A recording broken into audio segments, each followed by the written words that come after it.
يا مساء الفل على كل مستمعين بودكاست الكتابة فكرة وحلقة جديدة من سلسلة ليه رمضان. والحلقة دي هي انطباعات لمسلسلين الرابط بينهم إن الاتنين بطولات نسائية والاتنين متاخدين من أحداث حقيقية. أول مسلسل هو الست موناليزا لمي عمر، أحمد مجدي وسوسن بدر. التأليف لمحمد سيد بشير والإخراج لمحمد علي. أحداث المسلسل بتدور حوالين موناليزا اللي بتتجوز من حسن، بس بتكتشف إنه خدعها وإنه حياته مختلفة عن اللي رسمه قدامها، وكمان بيبتدي ياخد فلوسها وبتبتدي حياتها معاه تتحول لجحيم. المسلسل ابتدى في السرد إن موناليزا بتحكي إنها جمعت بين زوجين وإنها قتلت، فبنبدأ نشوف الأحداث كفلاش باك طويل إنها بتحكي اللي حصل. هي حاجة ما أثرتش على طريقة السرد، هي كان هدفها بس جذب المشاهدين من أول حلقة، إننا نعرف موناليزا وصلت للنقطة دي إزاي.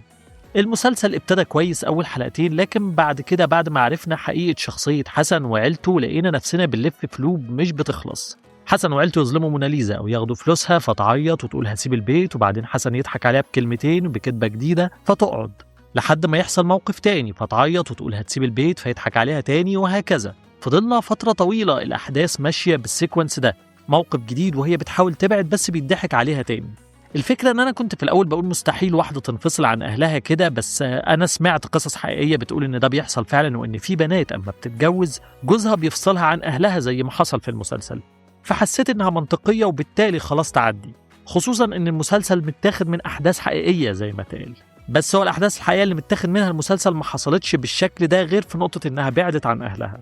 بس في نفس الوقت السيناريو كان المفروض ما يفضلش في اللوب اللي قلتلكوا عليها دي أطول من اللازم. خلاص احنا عرفنا ان البنت ممكن يحصل فيها كده، فمحتاجين نطلع من المنطقة دي لأننا طولنا فيها. وبرضه للحق هو السيناريو مع آخر كام حلقة ابتدى يطلع من المنطقة دي ودخلنا في شكل تاني من الأحداث، خصوصا بعد حبس موناليزا. ولو اني حاسس انها داخلة في منطقة يعني معتادة شوية، بس هنشوف لسه.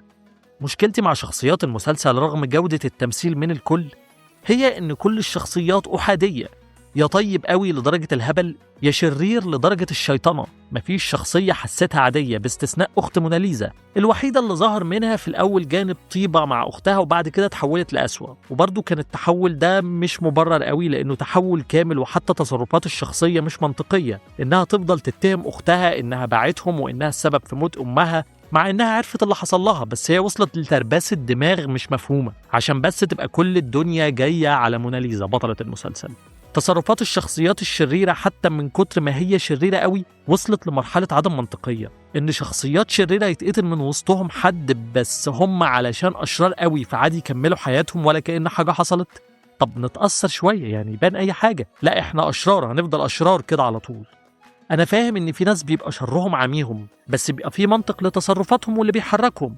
هنا مفيش منطق، وده جاي على شخصيات تانية زي شخصية أخو حسن وأبوه. من كتر عدم المنطقية الشخصيتين مالهمش أي تأثير. أخو حسن بيطلع من الأوضة يشتم العيلة ويدخل، وأبوهم يعني مشلول ما بيعملش حاجة كده كده فطبيعي يسكت. فأنت بشوية تفحيص في التفاصيل هتلاقي في حاجات مش منطقية بتحصل من الشخصيات، والهدف منها بس إن الأحداث تتحرك، بس التصرفات لو ركزت فيها هتلاقيها غريبة. فأنا عندي مشكلة مع تصرفات الشخصيات كلها في المسلسل، لأن الشخصيات كلها بتتصرف بشكل ملائم زيادة عن اللزوم وبشكل غير منطقي في أوقات كتير، بمعنى إن هم لازم أي شخصية تروح للإكستريم في كل حاجة سواء في الشر أو في الطيبة.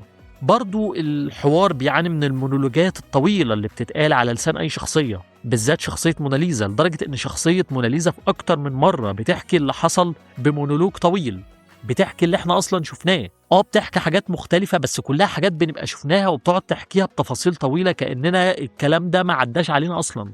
فبرضو أنا ما حبيتش النقطة دي لأن حسيت إن الموضوع مش أحسن حاجة. الإخراج عادي جدا، ما فيهوش حاجة مميزة ولا حاجة مختلفة.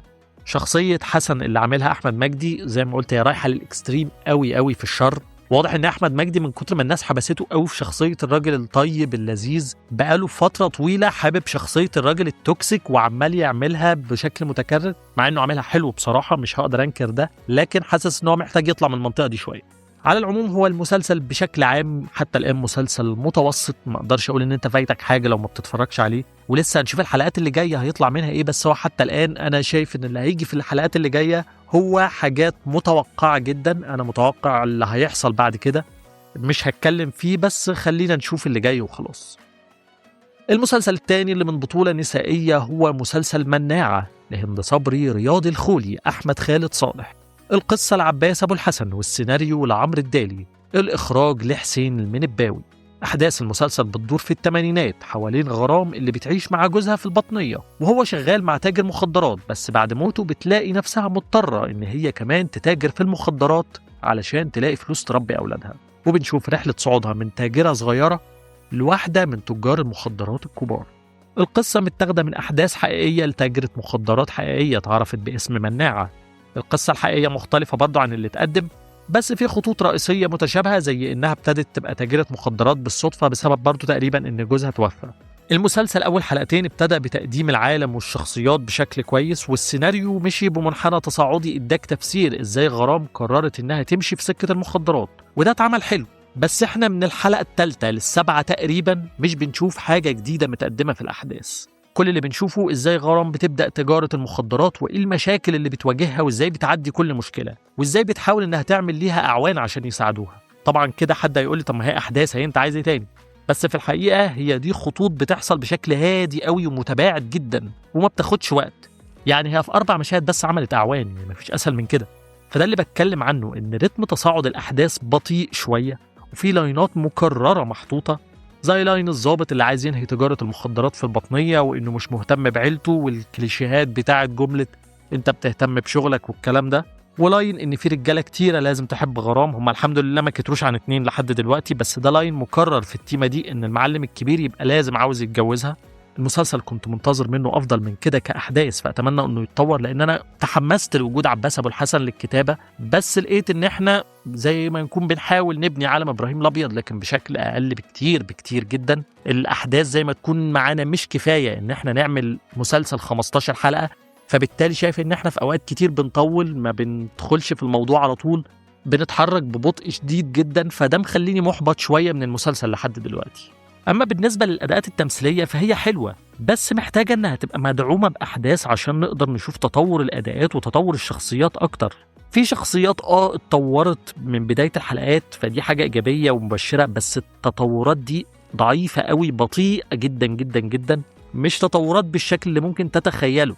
فحتى تطورها لحد دلوقتي مأثرش على الأحداث في شيء، حتى ولو كان تطور بسيط.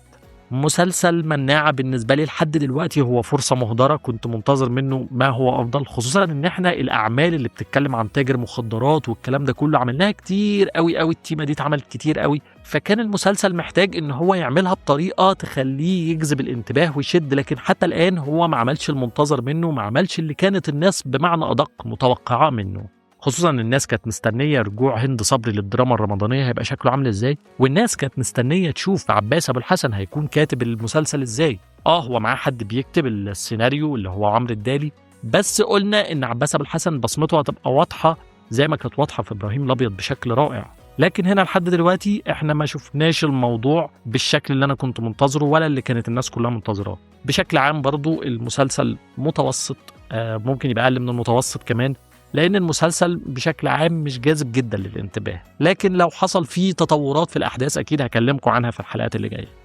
بس كده أنا خلصت انطباعاتي لمسلسلين الست موناليزا ومناعة. قولوا لي بقى المسلسلين محتاجين إيه علشان يتطوروا أحسن من كده ويكونوا أحسن الحلقات اللي جاية. مستني مشاركاتكم في الكومنتس على اليوتيوب، أو شاركوني على فيسبوك، انستجرام، تيك توك، عادل أبو الفضل، أو الكتابة فكرة. ولو عجبتك الحلقة خليك شريك فيها بلايك وشير وسبسكرايب، واستنوني في الحلقات اللي جاية من سلسلة ليه رمضان، وسلام عليكم.